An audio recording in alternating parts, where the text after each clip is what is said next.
Jackie, can you summarise up the fourth JP Morgan 7's for the Chiefs?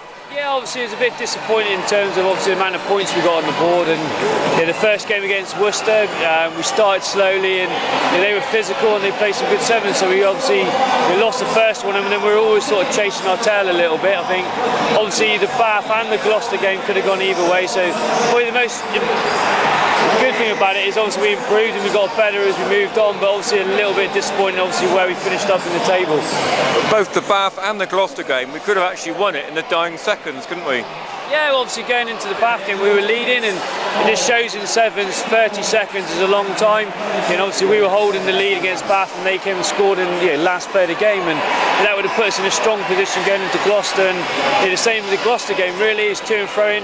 Like Ben Vellicott and Rob Cooke made some clean breaks, and Gloucester got back and covered well and turned us over and scored at the other end. So yeah, sevens is a great game, but it can also be brutal at times, and it tests your skill sets, it tests how the breakdown and the contact skills, and in some areas we came unstuck, but in other areas obviously it was really pleasing in terms of how we attacked the last two games.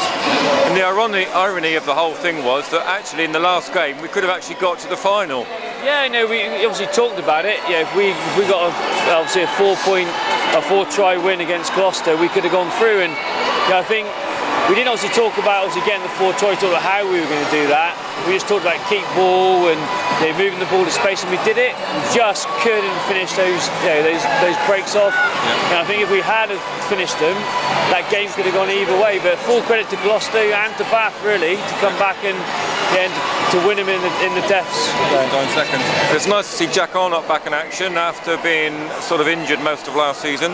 Yeah, we asked Jack to skip to the side, and he played with his heart on his sleeve, and he had a bit of space out there to have a go, and he's coming back from an injury, and that'll obviously give him a bit of confidence moving into obviously now the pre-season games and moving into the season. So there's some, Stu Townsend was outstanding, for a 17-year-old to come in and to show the sort of energy and the enthusiasm to play and not be scared to play was massively pleasing for myself and Jesse in terms of, obviously from a coaching perspective.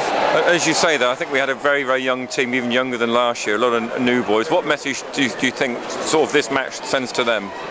It's just probably playing in front of big crowds, how to deal with pressure. We talked about it in the week, in terms of the noise and that's how it's all about just how you deal with it, and then your skill set's holding up. I think against Worcester, obviously first game, a bit of nerves, we got a bit edgy, we threw a few loose passes, and in sevens you're going to get punished. So I think probably the biggest message for all the guys really is to go away, keep working on your skill sets, but also how you deal with that pressure. And obviously the senior guys in our squad do it week in, week out, and some of the players obviously in the other teams do it as well. So it's a massive learning curve for them. They'll take some massive positives out of it, but it's also how they're going to deal with it if they come into those situations again.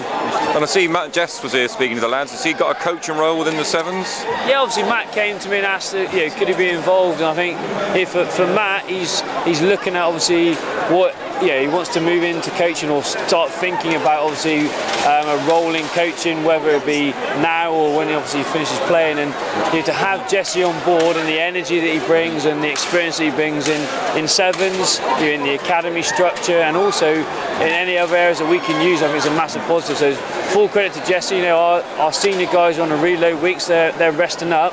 And Jesse's obviously been in at the club, training in the week, and obviously here tonight. So for those younger guys to see him here and to see the enthusiasm he brings, you can only say full credit to Jesse, and obviously hopefully those guys will learn from him as well. And as we say, despite the results, brave performance by the lads, and we'll be back here next year, wherever it is, for season 5, I hope.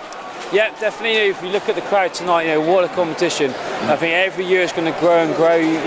Obviously it wasn't a sellout, but everywhere you looked, there was lots of noise. 13,000. 13,000 was a massive crowd, really. I think it was 8 last year, 13 this year, and we take the competition seriously in terms of how we prepare for it. And obviously tonight, hopefully for BT Sport and all the Gloucester supporters and Exeter supporters, and in the southwest, it's shown how exciting sevens can be. Exactly right. Best of luck, and on to the proper Aviva Premiership season now. Brilliant. Thank you very much. Lovely. Cheers, mate.